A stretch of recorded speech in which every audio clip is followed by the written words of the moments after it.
In the name of the Father, and of the Son, and of the Holy Spirit. Amen. Saint Michael, glorious Prince of Heaven, protector of souls, I call on you to free me from all adversity and all sin, and to make me useful in God's service, obtaining from him the grace of final perseverance. Amen.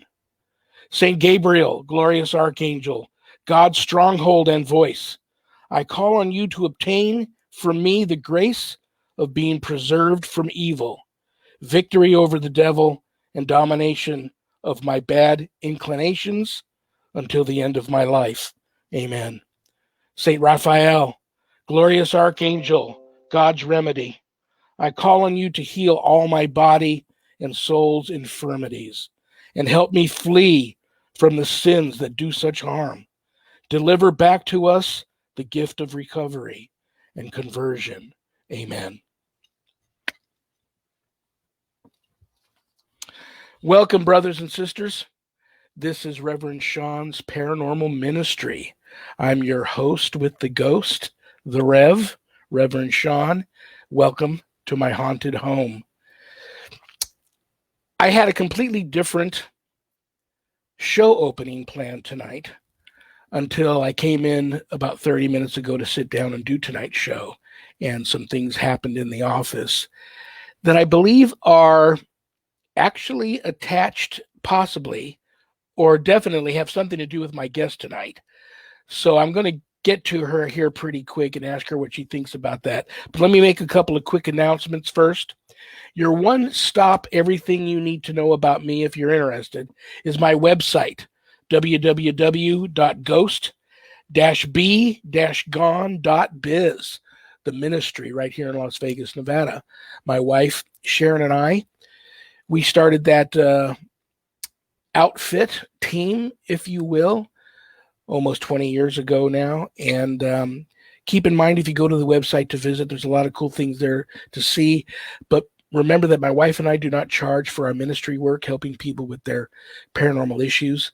So if you notice the button and you're able to do so, send in a small donation.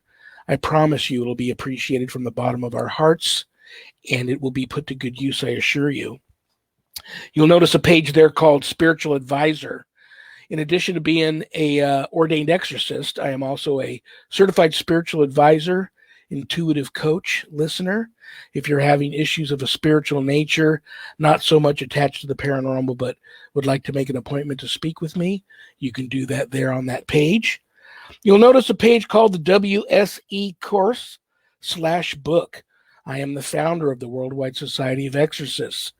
If you've ever felt a calling to the deliverance ministry, I offer a 12-week online college-level course through the WSE, Introduction to Spiritual Warfare. You can enroll in that course there.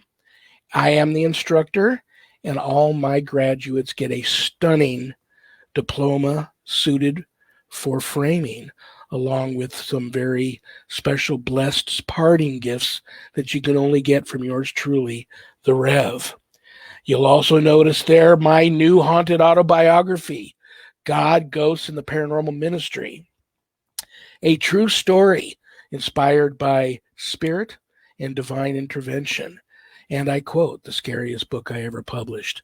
That was Annette Munich, owner, publisher of Stellium Books, my publisher. Sometimes, brothers and sisters, it takes something very scary to battle something even scarier. If you haven't done your good deed for the day yet, pick up a copy, because proceeds of the sale of every copy of my book goes to stjude.org and St. Jude's Children's Research Hospital, Nevada, and that is a very beautiful thing. And if you've already purchased my book, you're a part of that support group, so God bless you. My producers, it's now a joint operation here. I am proud to announce that I am not only produced by Paranormal Nation Radio, but I'm also produced by WO Entertainment. You guys are familiar with Paranormal Nation Radio and my producer, Carl Albertson there. Check out WO Entertainment when you get a chance. It's all about the vets there. Wonderful organization on everything to make a vet that's got issues, and they could be many, psychological, physical, medical, whatever. The main thing is preventing vet suicide. That's the main thing that they're behind there. They've got a lot of shows throughout the week, and that's a great cause. So keep them in your mind. And Paranormal Nation Radio has some paranormal shows throughout the week. And on that note, my producer, Carl Albertson, is manning the studio behind the camera. So jump into the chat. Put your comments there. Meet some friends. We're all family here. If you have a question for me or my guest, put it there. As soon as Carl notices it, he'll put it up on the screen. And as soon as I or my guest notices it, we will try and answer it as soon as we can. Okay? Without further ado, I love this lady, and I know many of you do too, because as soon as I announced she was going to be on, you guys have just sent me one message after another. What night? Monday night? Sunday night? Which show? How long is she going to be on? We love Brandie. You guys know her. You all love her. Compassionate, clairvoyant, the one and only. With us right now, Brandie Wells. Brandie. Hello. I hate to spring this on you. We talked for about 10 minutes before the show started. I was dying to tell you about this, but I just wanted to wait because this hasn't happened in the office in a long time, and I think it has something to do with you. So if you have an answer for me, tell me. But I came in here, sat down about 5 minutes before I logged on to StreamYard and went into the studio. And over here in this big cup on my desk filled with, I got Ricolas in there, I got a lighter, pens, pencils, a nail file. I've got these very old school dowsing rods. Whoa. I mean, look, they're going crazy. Okay. When I came in, they are doing this. They're face down in the cup. Yeah. And they're actually rotating like back and forth like this. And Yeah. one was struggling to try and go all the way around, but it didn't. I'm like, hey, wait a minute. So I'm watching them for a little bit. And then over here to my right by my landline, and I'm never over there. I've got a lot of equipment over there. I hear what sounds like I've knocked the handpiece off and I can hear the operator. I'm like, well, it dawns on me, well, my landline's unplugged, especially during the show. I don't want it ringing. And then it can't be the landline. Look over there. Here's another, now I'm dating myself. Here's another old school piece of equipment that I never use anymore. It's my ghost box. And, you know,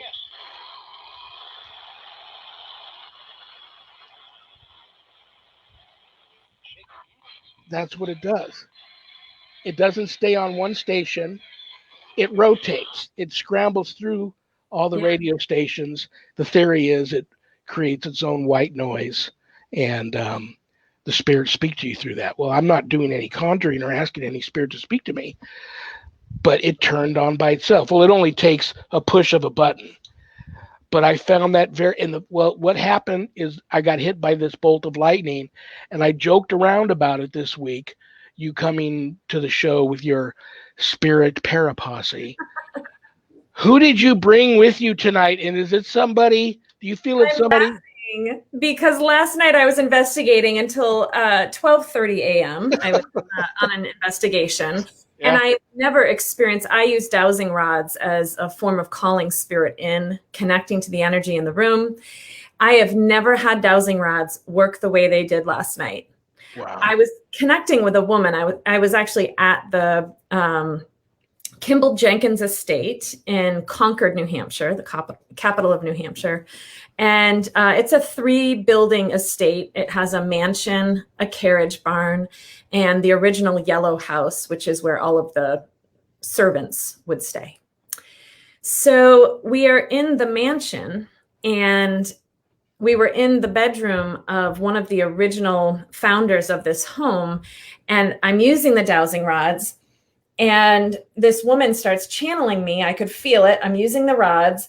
And every time someone would speak, she would whip the rods to the person speaking. And she would wait for them to ask the question. My dowsing rods were literally, I had to hold them up because they started hitting me in the face. And I actually had to hold them up over my head. They were whipping to every person that spoke. She would wait for them to ask a question. She would answer them. Then someone else would ask a question and she would direct the dowsing rods at the person and then start answering. I have never had dowsing rods work that way. It absolutely fascinated me. But Wow. she was fully channeling me as well. I was hearing her. I was embodying her. I started feeling emotional because I was allowing her to step in. I mean, that's part of fully channeling and allowing spirit to tell a story. But I'm just cracking up because that is my go-to tool when I'm first opening up to the connection in a paranormal investigation. So it's either one of two things. It's either one of your Para Posse spirit members that have come here excited to be part of the show. And that's exactly what they're doing, trying to be part of the show, which is cool. Or it's somebody that's already here, and I live in a haunted house. Either way, they're excited that you're here. So what's your feeling? Is it somebody that you brought, or is it somebody that was already here that this show has awakened a little bit? So I had a few sessions this morning, and this woman had the same thing happen. She said all of a sudden, about a few hours before she came, she started having all of this activity. And I told her it's because she's opening up to my energy. And my guides tend to get excited about connecting. So I'm really hearing that you are connecting to Lois that I was connecting with last night. She really resonated with me and is a very powerful female energy. So, well, she's welcome. And I know a lot of people, they say, no, you don't welcome them. This is how, my wife and I, when we moved in here almost 20 years ago, Sharon's very sensitive too. She's a 3-time, possibly more, near-death experience survivor herself. I refer to her as my human dowsing rods. She loves the dowsing rods. But when we moved in here, we knew there was something different about the house, but we just rolled with it. And things can get weird from time to time, depending on the type of case we may be working. If it's a more dark or more malevolent type of a case, things get weird. But we do feel that they're all in visitation, passing through, so to speak. I had someone like you tell me that my house to them looks like the Luxor here with this big, light attracting them in. And it has a lot to do with what we do, I'm sure. But we try not to rock the boat unless things get a little weird and I have to spiritually intervene. Yeah. But I do find when they come, it's almost like a B&B, a ghost B&B for them. I think they make other spirit friends here. They hang out for a little bit, and then they decide it's time to move on. And sometimes maybe some of them take someone with them or leave something behind. But Lois is welcome to hang out. I'm sure she's going to make some friends here, but that hasn't happened in a long. Those never move. The ones in my cup, like that at least. I'm going to try and figure out a way where I can mount them. Like, I don't know if you can see right about there, hanging from my ceiling, is a spirit, a dream catcher that was made for me many, many years ago by a chief of a very large tribe in Canada. And sometimes when I have people on, now I make sure I shut the vents, turn the AC off. It's like an oven in here. And I don't have the ceiling fan going when I do the show, because sometimes that dream catcher will start spinning around, and the audience, sometimes they'll catch it too, get back to me later and say your dream catcher was rocking back and forth and spinning. So I do that to see if there's going to be, to alert me to any activity during the show. That's awesome. But it's all good. I just feel excitement all around for your appearance tonight. And I want to thank you for, oh my gosh, I know you were out late doing your thing. That's got to be awfully, you commented on being opened up from 6 p.m. Spiritually, psychically opened up from that time to probably 6.5, 7 hours. I don't know how you do it. That's so draining. It is. And I explain to people that you actually get a psychic hangover. It's a paranormal hangover. And it's from your crown being open. You get a little woozy. I had to drink, extra water. I can't get out of my own way today. I'm going to be going to bed early tonight. That's for sure. There were a few comments about dowsing, and I see people have used dowsing for water. That's originally what dowsing was used for. And someone else mentioned that they use it to go to gravestones, I believe they said, to find grave. Yeah. Oh, was that? No, that was on your comment. Yeah, that was you. So that's cool. Well, I'll tell you something. I had somebody the other day. I was having a discussion similar with them, and they do have a pair of those old school. It actually looks like a large tuning fork made out of wood. It's usually a branch, but it's got goes into just the one.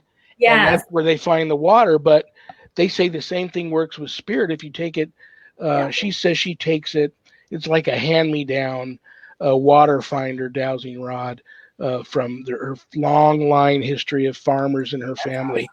And she takes it to investigations, and it'll do the same thing. It'll point or bob when she's in the... So very cool how, just, oh my gosh, so many things we don't know about the tools we use. Yeah. And I started with the pendulum, which is also dowsing. And that's actually how I first started opening my gifts many years ago, was working with a pendulum. And I feel these tools just slow us down enough to pay attention to the energy in the room. Absolutely. What about, I know what I wanted to ask you. I have this, oh my gosh, this has been with me for years. It was a gift. Very small little crystal ball. Oh, a scrying ball. Scrying. Oh, it's a scrying ball. I did not know that. But I've taken it with me and held it in my hands. And I've at times have felt spirit like touch my hand, hold on to my hand. I've used it as a trigger object. I've never gotten any visions out of it, but I've used it as a trigger object on paranormal cases before. Do you like those? Do you use many of those? I do not. Our intuition, everyone is open, but the more you open yourself, the stronger that muscle becomes. And I'm really not big on tools anymore. Even in readings, I'm channeling through automatic writing. I'm just writing what I'm receiving. On investigations, I enjoy working with the dowsing rods. It's more like a fun thing. It starts opening up some energy in the room. It's a visual for other people who are there, having experiences, wanting to experience something. Last night was neat. About half of the group were newbies. They had never investigated before. And that to me is one of my favorite things, opening people to new experiences, and that aha moment where they come in, a skeptic, a little nervous, and then they realize that they can connect too. They're hearing a story unfold at these historic locations. So it was really fun last night, working with them so that others could see them and then use them themselves. People were trying them. It was just neat. It was a neat night. So, well, you know what I do? I love you. You've ever since we met way back in the day, you've always been on my prayer list. I worry about you though, because I do know you work very hard. You're one of the hardest working psychics I know in the biz. Now with this pandemic going on, it seems like ghost busting, ghost hunting, paranormal investigating, no one ever came out and said it was essential, but it doesn't seem to have slowed teams down at all. They're still out there doing their thing. Do you how do you keep, I know so many people in our field that are always ill. Does that have anything to do with you? Like you have this paranormal hangover today. Yes. Do you sometimes allow yourself to get overdrained, and before you even realize you've done that, it's too late and then you're just ill? Yes. Channeling is giving your body up for spirit to step in, and spirit is energy, and in order to manifest, it needs a physical field of energy to show itself. And so allowing yourself to channel through dowsing, even using equipment, you're calling spirit to work with you. That's why, I think we had one team last night, because I break people into groups. All their batteries died twice, put brand new batteries in. But, spirit, in order to make themselves known, they cling to that energy. That's why spirit shows up in clocks and in electronics and in lights, and they're using energy to make themselves known. So when you're allowing yourself to be that tool, and what better tool to use than your own body, your own mind, to give that up to spirit, as long as you are protected when you're doing it, it drains your energy body. It's just the reality of it. What do you do? Like, normally you probably be resting right now. Yes. And you've decided to be so kind to go ahead and do Yeah. my show. I mean, how do you read, for all the psychics out there that I can name a dozen of them right now that just aren't feeling very good because they've just come off an investigation, or they've done a whole day's worth of readings, let's say. Yeah. How do you rejuvenate? Yes. So I use quite a few different tools. First of all, I am a white witch as well. I work with the energy of the earth to heal myself and others. It is a tool of empowerment.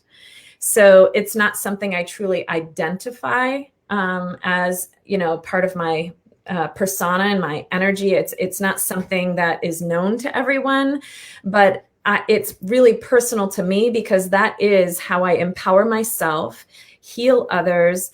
I'm really working with the energy of the earth and tapping into the realms through that. So I work with salt a lot. Salt actually neutralizes energy. So this big salt lamp craze, see my salt lamp back there.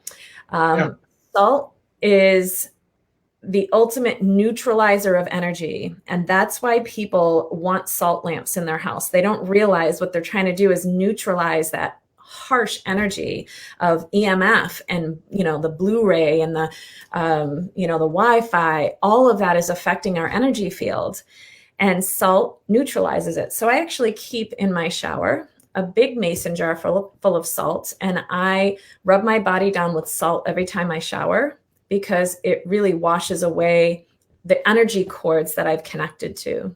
Wow. I also work with the 4 pillars that you mentioned when we opened, and I was so excited to hear you speak of Archangel Michael, Raphael, Gabriel, but I also work with Uriel. Uriel is the angel of lighting the way to the future. So those are the 4 pillars that I call in, and I do ritual every morning and every night with them, where I am releasing what is not mine and protecting my energy field. So it's really an awareness, and I invoke them to protect me and connect me in the highest good. So those are 2 tools that I work with. But as far as truly rejuvenating, I'm going to the ocean tomorrow. It's my last trip to the ocean. It's a 2-hour drive, and I am gonna love the whole day. I needed it, So I'm totally geographically inept. Does New Hampshire have a coastline, or do you have to go to another state? We do. It's not very big, but I'm 2 hours. I'm in the southwestern corner of New Hampshire, so it's really nice. I am actually 20 minutes from Vermont, 20 minutes from Massachusetts. And being in the southwest corner, I'm also 2 hours from the ocean, 2 hours from Boston, which isn't bad. I love Boston. But my sister also lives near the ocean, so I get to go up to Maine. I love Maine. Yeah. Well, I'll tell you a little secret. It's not going to be a secret in a second, but it's kind of funny. It also has something to do with this old ghost box of mine. A few days ago, I had a client, and she wanted me. She said, she begged me to be, either on my email or in private messenger on Facebook at the stroke of 3 a.m. so that if she needed to reach out to me, she could, because she was having some issues. And it's always at that time of night when things get bad for her. And it's like that for many people and that struggle with that sort of stuff. So I sent her some, she didn't even know how to pray. So I sent her some prayers. I wasn't trying to convert her to Catholicism or Christianity, but I did send her some prayers that I knew would help and make her feel better, along with some instructions how to, theoretically draw your line in the sand, make a stand, circle the spiritual wagons, so to speak, and, be prepared to battle tonight when it happens. Don't just let it happen and be a victim. So I come in here, I set my alarm, I come in here, I'm, just staring at my computer screen. And my ghost box didn't go off, but I just had a feeling to just grab a hold of it and just hold on to it and then press the button. I wasn't going to do any conjuring.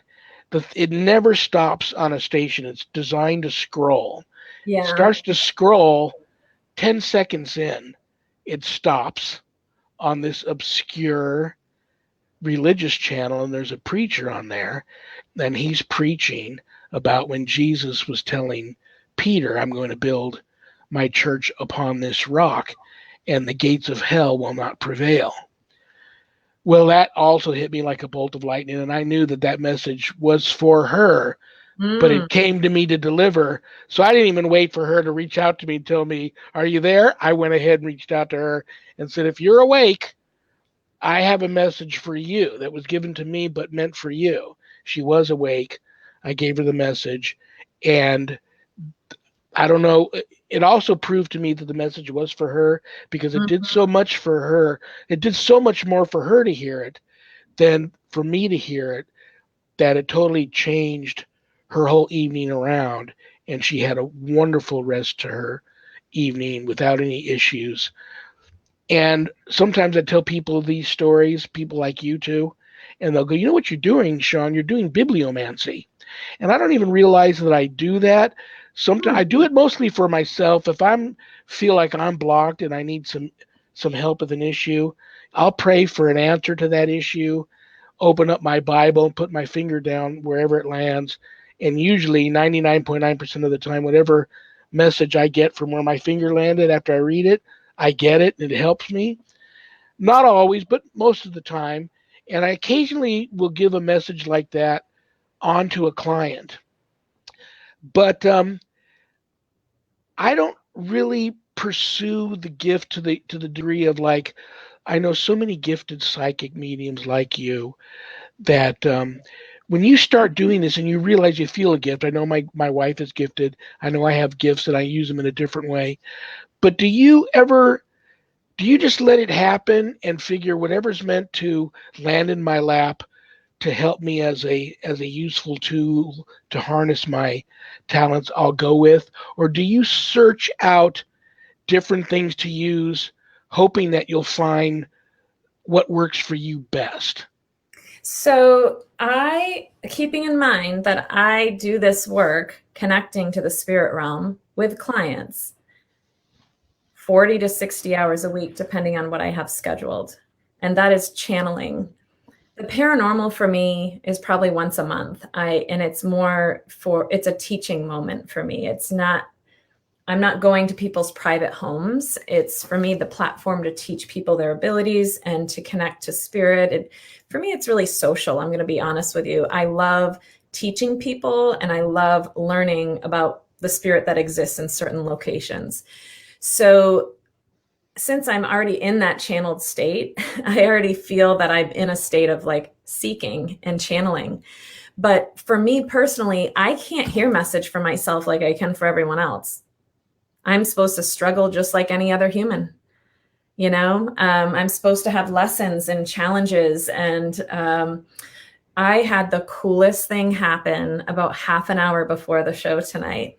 A peregrine falcon, I want to say peregrine, flew over my head about 150 feet above me, and it was holding a fish that was about this long, and it flew right over my head. And I was like, oh, animal totem message. What's it got for me? What's that about? So I went searching, because I've never seen one, first of all, in New England, and I have never seen one that close. Oh, and wow. The fact that it was holding a fish and its giant talons right over my head, to me, it's about receiving something, so I'm like, Spirit, what do you have for me? What's my message?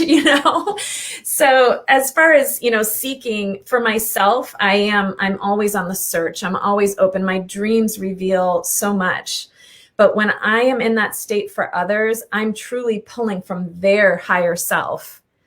I'm listening to their guides, their deities, their spirit totem. It's really message being channeled through them, and I just accept what comes in. And I hope that makes sense to what you're asking. Yeah, totally. I think the reason why I probably haven't sat down and said, well, I'm going to try this, see if it allows me to, receive psychic messages better or give messages better. And I think it's my training to not do conjuring or not jump into the deep end of necromancy that probably prevents me from doing that. I just let it happen, and it always seems to happen at the right time when it's needed, and it works out for everybody. So I kind of leave it at that. But I mean, there's so many, like I know psychics that love palm, some that do the little Scrabble chips, bones. I've even seen people do the bones. Is interesting. Yeah. Really? I mean, yeah, and some of them are so. I've had readings. I haven't done them, but I used to do palmistry. Do you think they just woke up one day and thought, I'm going to do, I know I'm gifted. I know spirit. I'm able to, channel spirit. They're using me as a conduit to relay messages from the other side of the veil. Do they just decide, does the message come to them, use bones? Okay. Or do they just experiment? I mean, how does that work? This is opening up an interesting topic because it was an aha moment that I had about 2 weeks ago. And I just shared it last night with the group I was with. So my divination is actually, and I'll show you, it looks crazy, but it's channeled automatic writing. I receive message and I write. I can't stop writing when I channel. I am essentially going into self-hypnosis. I channel messages, I listen, spirit speaks, and I will hear anything from direct messages from a spirit guide to channeling a loved one where they're saying, I'm sorry I did this. And they're speaking through me. They're essentially like using me to speak. So my channeled automatic writing actually came about through something really amazing that happened to me. It was actually about 4 years ago. I used to do readings where I would work with just oracle cards and I'd speak. And I have my cards right here because this is my home office from here, and I do reading sessions from here. And I would use my oracle cards and I would just speak as I'm channeling. Well, Spirit decides I need to experiment how to work with a deaf client. And I kind of panicked because I had a deaf client book and they said, do you know sign? And I said, no, but I can write. I'll write and we'll communicate. So it worked. I wrote, they responded as I was channeling, I'd write, and then they'd write, they'd respond to me. 2 weeks later, I get another deaf client. I was like, okay, Spirit, what is this? Are you trying to tell me I need to learn sign? Is that, are you challenging me to look at something differently? So I do the same technique. It's working.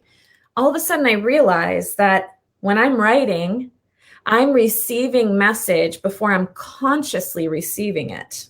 Meaning I am channeling, writing things that I am not even thinking about because Spirit's just using me as a tool. And then I'll read it and I'll go, oh my gosh, I just got, 1826. And, and I started realizing that I was actually channeling through writing. About 3 weeks later, I had another deaf client. And so I said, I'm just going to try doing this again and just let go and stop trying and see if it happens to me again. So then I started, every time someone would come, I'm like, do you mind? I'm just going to write as I'm channeling for you. And it just went from there. It is the most accurate divination, and it's mine. It's different. It is not. Have you ever heard of Tyler Henry? He's like the I think they call it psychic of the stars or something, and he's scribbling the whole time. Have you ever seen it? Yes. Well, that's Von Prague. Okay, so what they're actually doing is they're occupying their left brain to quiet it down, to allow intuition to open. It's different than what I'm doing. I'm actually channeling and allowing Spirit to work through me to bring the message. I'm not trying to occupy my left brain. I'm actually allowing them to fully work through me. So I hope that explains the way that I work, because it is unique, but I feel Spirit presented it to me, but you were asking how does someone start reading bones? How does that happen? It's everyone's got their own journey for connecting. I've done palmistry. I took tarot 3 times and I suck. And you know why I suck? Because it's a system and I'm a nonconformist. And when I channel, I am so far up there, I can't do systems. I'm truly a light worker just channeling. And when it comes to tarot, I'm like, oh, it overwhelms me. It's a system. But it looks like you have a question. So I'll stop talking. Yeah. I don't know, is my echo terrible for you guys or just for me? I'm not hearing it. Okay, it might just be for me. We'll see if we have comments. Yeah. But I do have, yes, Daryl. Thank you for the question, Daryl. And I'm glad, I was just thinking about this earlier. You know what I forgot to do at the beginning of the show? Apologize to all your followers that I know are watching tonight, because they're used to you being on shows and you doing readings. And the last time we did that was, a couple of years ago on my Monday night show, and we had like 1,000 people call in. So I selfishly wanted to hog you just all to myself tonight, not do the readings, because the show's only an hour long, and I know that you didn't want to do 1 or 2 or 3 minute little quickie readings for people. I'll have you on my Monday night show sooner than later, and we will just devote it to your followers, and you can do readings all night. And Daryl, I have to ask you, brother, if you've ever felt like you've needed some type of help and you don't know where to turn, it might be that you need some spiritual help or some psychic help and don't know it. Reach out to Brandie, give her a shot, have her do a reading for you. There's a reason why 1,000 people tuned into my show that night to get readings from her, and there's a reason why she's been as successful as she has been for many years. She's the real deal, and I would be excited, Daryl, to have you do that and then get back to me and let me know how your experience with her went, because it's pretty amazing when somebody is been given, I always say, a gift from God. And I hope that doesn't, you being a witch, I hope that doesn't offend you. Oh no, I'm actually also Protestant. I'm a spiritualist. I am open. If it's in the light, I honor it. Well, I believe it's a true gift from God, and as long as it's used coming from an area of love and light, and it's to help. And this leads me to another, and then I have some questions that came in from some of your followers, but before I get to them, that leads me to my next question. I know I'm only human. I don't have any special magic powers, and I know in my lifetime the chances of me having been deceived before by what I thought was Aunt Betty or Uncle Tom hanging around in the home watching over the family was something more malicious, and I was fooled. Sometimes my spidey senses go up. It's like if I know I'm working a legitimate, malevolent, demonic case, I'm usually already getting what I refer to as demonic drive-bys here at the house. I get that feeling, that vibe ahead of time. Then the phone rings, then that client calls, and that usually happens before. And then when I arrive on the location, it's a totally different feeling for me than it is if I'm just going to a regular old haunt. There's people in my field that believe there's only demons, angels, no such thing as ghosts. I've always gone on record to say I believe in ghosts and believe in spirit, and I believe in the devil and demons and angels too. But I do believe there's been times where I was deceived. How do you keep from that happening to you?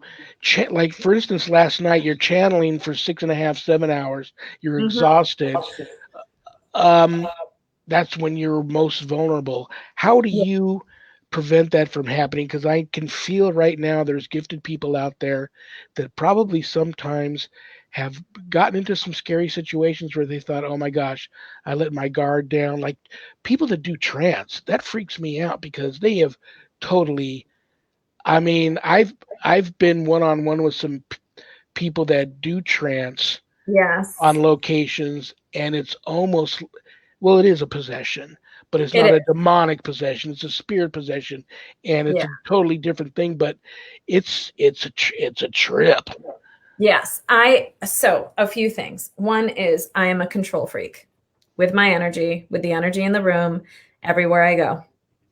I am. So I am always, when I open myself to spirit, I am grounded, I am clear, and then I am open to receive while I'm being protected by my higher self, my source energy, the angels, the deities that I work with, my spirit guides, my loved ones. They're my protectors. So I will honestly say I have only had 2 negative experiences, and both were in a paranormal location. One was at the S.K. Pierce Victorian Mansion in Gardner, Mass., and one was at the Black Swan Inn in Tilton, New Hampshire. Even last night, it was fascinating. It was intriguing, but nothing negative. But, I really do not open myself to that. And I think that's why when I say I vibrate very high, I am up there in my vibration to not allow the thicker, lower vibration beings to enter a room or my energy field. So I really do feel in control of that. And I don't allow myself to let my guard down. I do trance channeling only for cold cases. And that's also another time that I had highly emotional spirits that stayed with me until it was resolved. One of them was about 3 weeks of investigating, channeling. It was for a very serious case in New Hampshire, because I do work with the state troopers on occasion. They'll call me to investigate, and I do that as a free will. It's because that to me is different than someone coming to me, as a spiritual advisor. So anyhow, I really don't allow that, so it doesn't scare me. And I hate to sound like I'm above all of it, but I just, being a light worker, angelic healer, first and foremost, it's just not a place I go to. And that's why I admire you, Sean. I'm not comfortable with it. And I think that's why being in control is so important to me. There's a vulnerability to opening yourself to that, to allowing people, like helping someone with that. That's, that puts you in a very vulnerable place, and you really have to be anchored and grounded to really help others with that. So, I honor you for being on that end of the spectrum. But I think we all have, as healers, as humans, something to offer, when it comes to the spirit realm. We're all connected. So Absolutely. Spirit has such a, at times funny and at times very sad way of communicating. And I know that some of them are in control, however they're able to do it on the other side. Some of them are in control of how they present themselves to you, but it's like, many of them show up and you can smell that perfume they once wore, or yes. you can smell these cigar smoke, or you can smell their bad breath because they were known to have halitosis, maybe, or maybe they had they died of a severe lung illness, and you can hear their wheezing, their breathing. And we always hear the term "let go," like someone's passing on. Okay, it's time. It's okay for you to let go now, and it's almost like they haven't let go. That's why they're still hanging around. I try to move them on, and if they're really, really dead set against it because there's something they're really, really trying to accomplish before they finally do that last big cut that spiritual umbilical cord and move on, then I kind of back off, and maybe I'll revisit the situation later. But I'll say, do what you got to do. Quit scaring this family, because even if you just walk through the house and don't talk to nobody, they see you, you're freaking them out. So do what you got to do. I'll be back to visit you in a couple of weeks, or swing by and say bye to me when you've decided you're going to move on. Yeah. Why so do they have control over that, or do they know that you're hearing them breathe, you're smelling their breath, you're smelling their perfume and their cigar smoke, or because they haven't let go of they haven't let go of that tie that their soul still has on this realm. Right. And I think they're that's still all attached to that baggage. Right. And I think that's part of like the human ego. But I was wondering, when you're talking about this, when you are helping, do you ever do remote viewing, or are you fully, on location for all of the cases you help with? Most of the When times you're on picking up on those location. things, you're on I'm location. usually on location. Like my gift of discernment is I can see and hear demons. So if I do go to a location, I automatically know if it's Yes. legitimately demonic or if it's just, and then that's visual, that's Right. audio. It sounds like a Yes. giant bee has gone in my ear and the Yeah. buzzing turns into actual. I mean, it can be they can be horrifyingly a matter of fact in the way they talk to me. Yeah. And but the spirit, it's usually touch, a gentle caress, a pull Yeah. of the hair, Yes. the I got smells. Yeah. I had my shirt pulled on last night. But you think that stuff's just on them because they haven't let go yet, or do they have control of over? Because like you go to some, I've been on some cases where I'm in a group of people and just one person there gets the smell or the touch or Yeah. hears the Yeah. disembodied voice and nobody else around them heard, saw, or felt or smelled anything. I think that that's what I call like validation to identify. There's a rhythm to mediumship, and people notice it, especially when I do a lot of in-home psychic parties for people, where people will come together and I will start channeling for the group. And I will start channeling someone and I'm feeling all of that. And then, and then someone else is like, I smelled that cigarette. They're catching the wave.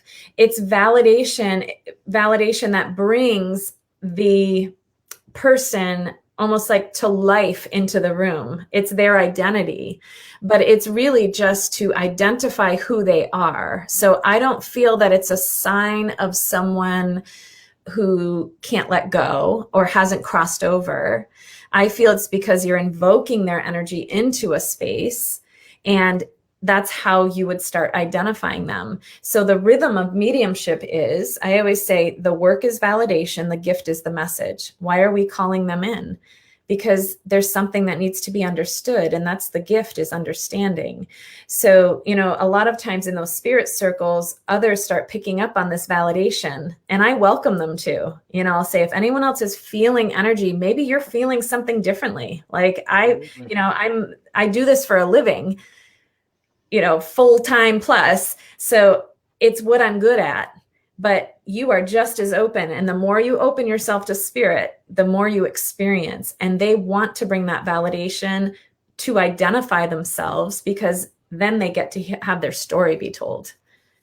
So, yeah. We have Deborah. Thank you for the call, Deborah, or actually the message says, so excited to have Brandie do a spirit circle for me in September. Ooh. Oh, yay.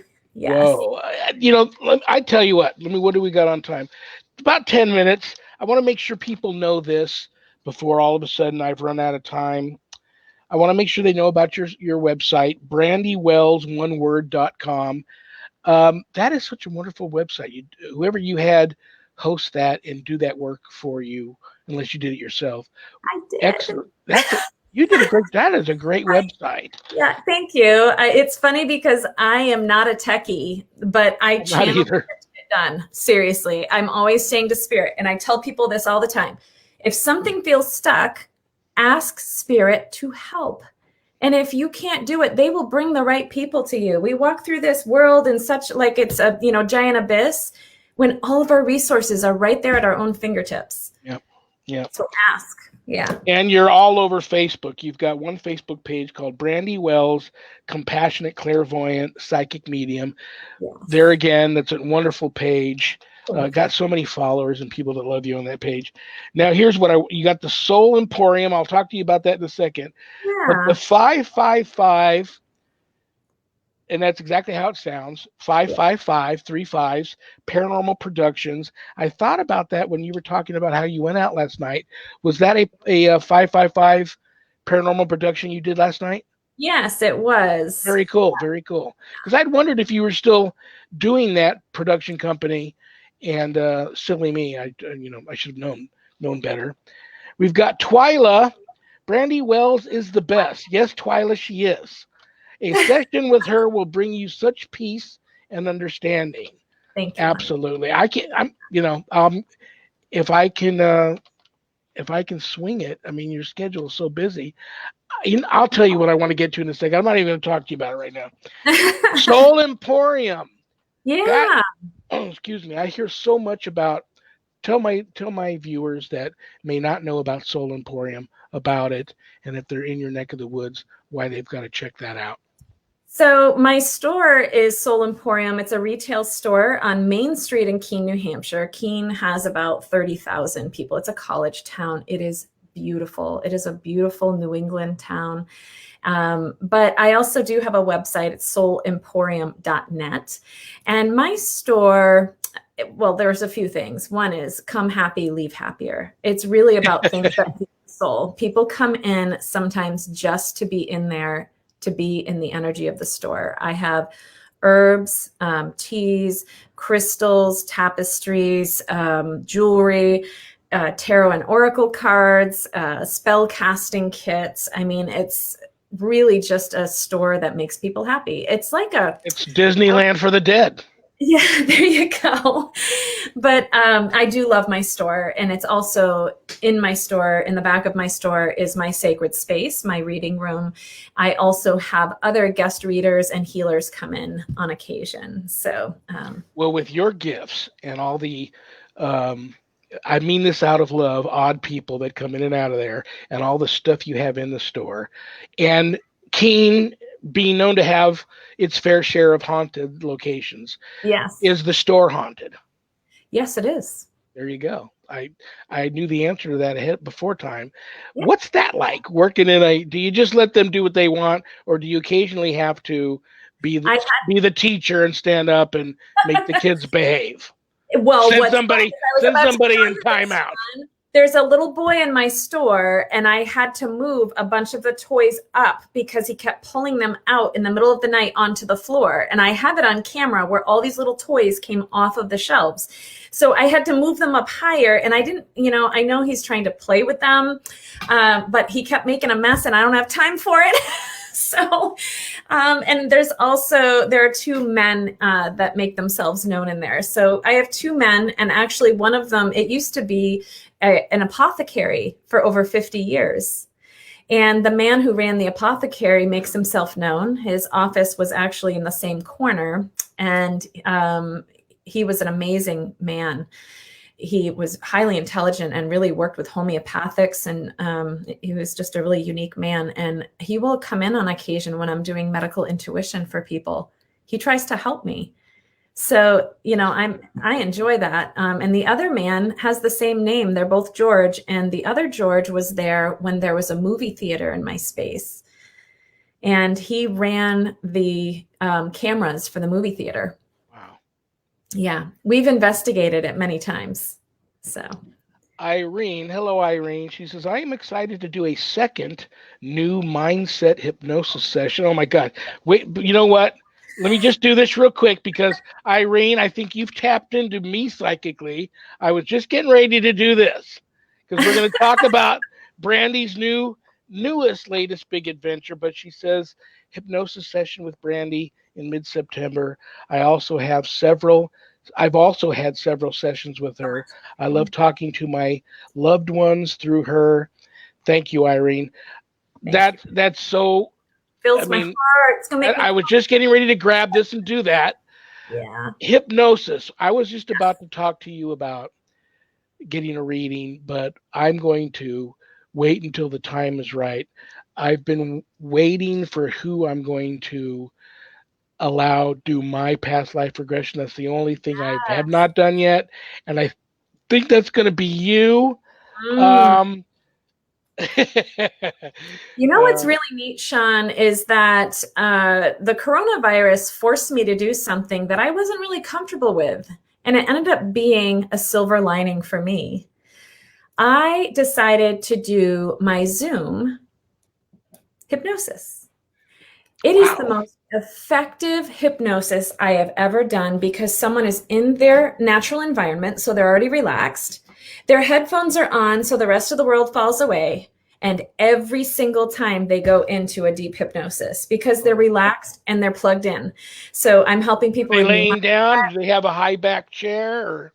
People can be sitting, and I encourage them, if they're sitting, to allow their head to fall forward, or they can lean back, or some people lay in a bed. I have some really funny stories because there are many levels of hypnosis, and some people go so deep in hypnosis, and all of a sudden I'm bringing them into an awakening, and they're like, wait a minute, I didn't hear any of it. So the other great thing is I record it, and everyone's on mute because I do a lot of group stuff. And I record it, and then everyone gets the recording and they can listen as many times as they want. So I'm doing anything from quitting smoking, weight loss, new mindset for positive. I actually have a free one I want to throw out there. I have about 20 spots left for it. It's called I Am Enough, and it's about overcoming self-sabotage. I'm doing that for free to reach more people. I also do all of the soul hypnosis, past life, life between lives, and meet your future self. And those are coming up in October. And for having me on tonight, Sean, I would love for you to come on, and I'll do it as a gift to you if you want to join in on the group hypnosis for past life regression. And I don't have it posted yet, but I'll keep you up to date on that when I do. I'll share something with you that I may have gone on record in saying this before. I'm actually a little, to be honest with you, a little scared of the past life regression. I'll tell you why.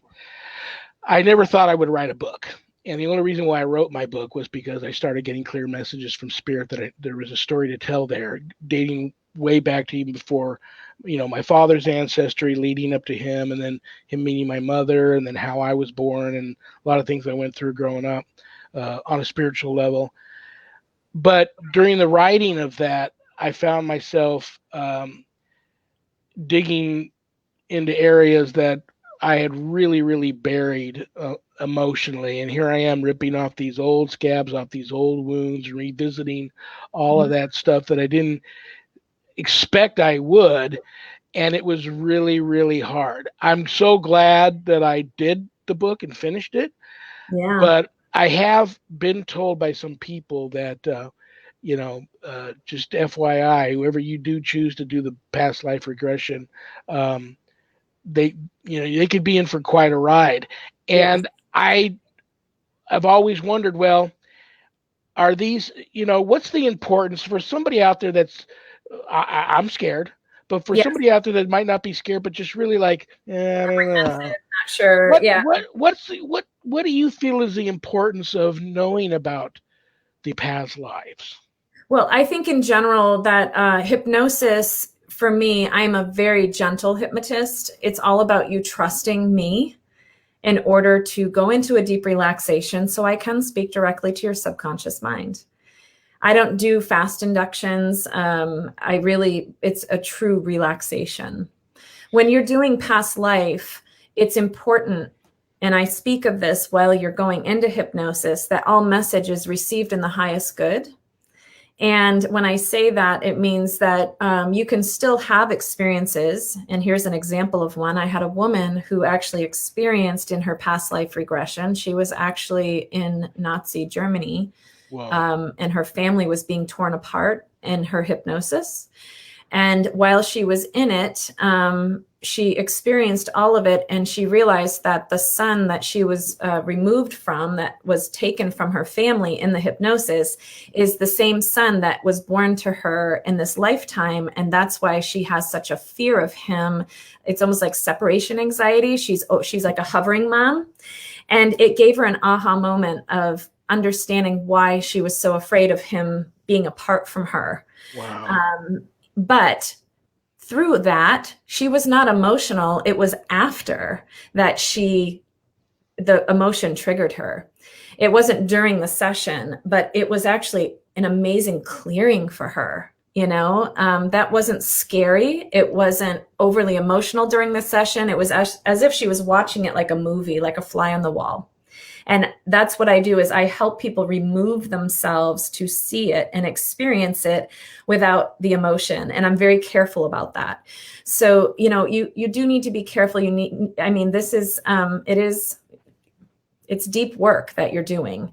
So trust is a big thing, and really understanding the way the hypnotist works as well. Well, my wife commented here, she's watching the show on her laptop on the other end of the house, that we both feel, especially me, but we both feel that we've known each other in a past life because it was just so weird how we met and how we connected, and so many things in common. And our ancestral lines cross over, which That's is very cool. interesting. But Yeah. something jumped out at me. Okay, 601. Yes. I'm going to throw this last question out at you because Yeah. people want to know. I noticed in your description of your hypnosis skills, future self. I've Yeah. never heard that before. Because people don't. Yeah. But What's that about? So I asked Spirit when I opened up for this, why am I being called to hypnosis? And first of all, I realized that I've been self-hypnotizing the entire time I've been doing my work. So I wanted to learn more about how I'm doing that. That's how I'm channeling. I'm going into a self-hypnosis. I'm tapping directly into my subconscious, which connects to everyone else. It's that universal consciousness, right? Mm-hmm. So future self is, I bring someone into the hypnotic state. I have them, the reason people come to me for this session is to understand how they work through certain obstacles that are in their life now and how they reach certain goals. So it's good to come with an intention. So let's say, Sean, your goal is to have a second home in South Carolina, and you want to see how you accomplish that goal. So I bring you into the state of hypnosis. I bring you 1 year from now, and we see where you're at. I actually am speaking to you, and you're like going through the visual of everything that you're seeing, hearing, feeling. You will recall all the information after. Then I bring you 5 years later. And it really is amazing because when you come with your intentions, that is exactly what we are working on, is how you work through those obstacles. So sometimes people maybe they're going through a health issue that's just really annoying to them, like a back issue, and they can't figure out how to get through it. And this is something that happened recently. Someone had a really annoying health issue that wasn't, it was just an annoying thing. And they ended up hearing the herbs they're supposed to take, like Spirit spoke to them and told them, because they were in their state of higher consciousness.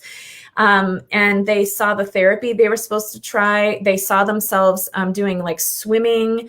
And so then they took action on all of those things. This was about 8 months ago that they did this. And they said that their pain has already improved by 80%. And they have a surgery planned that was based on the channeling. It was something that needs to be fixed.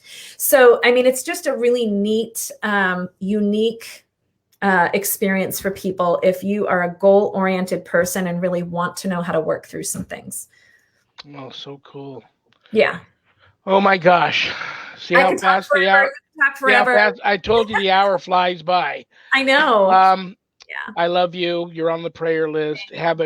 Thank you so much for being here. Have a wonderful rest to your Sunday evening. Get some rest. Yes. I'm glad your headache's feeling better. It is. I worry about you. I know. I'm working hard. I know. Thank you so much. I'll be in touch. I got to get you back because I didn't get to any of the questions that your followers wanted me to ask. They're going to be mad at me. I'm going to get hate mail anyway. Oh my gosh. Thank you so much. I will be in touch with you. Okay. Thank you. All right. Good night. Thanks, Sean. Brothers and sisters, the one and only compassionate clairvoyant Brandie Wells. I apologize if I didn't get to some of you that sent me questions for her privately. I'm sorry. I will have her back as soon as I can, and those will be at the top of the list. I am taking next weekend off, guys. It is my anniversary. Plus, it's also Labor Day weekend. So you guys, there will be no show on the 6th, no Vegas Supernatural on the 7th. Tomorrow night on Vegas Supernatural, Susan Ahern doing another Happy Medium Monday. Call in for your free reading. But I will be back with an all-new Reverend Sean Whittington's Paranormal Ministry. On the 13th of next month, my special guest is Shaman Wednesday, June Natitis. Oh my gosh, she's wonderful. You guys are going to love her. Thank you all for being here tonight. Without you, I don't have a show, so God bless you all. On that note, good night, Harold. Rest in peace. Good night, Ernie. Good night, Bill. Good night, Dan. God bless you all. See you all in a couple of weeks. Good night, everybody.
Thank you.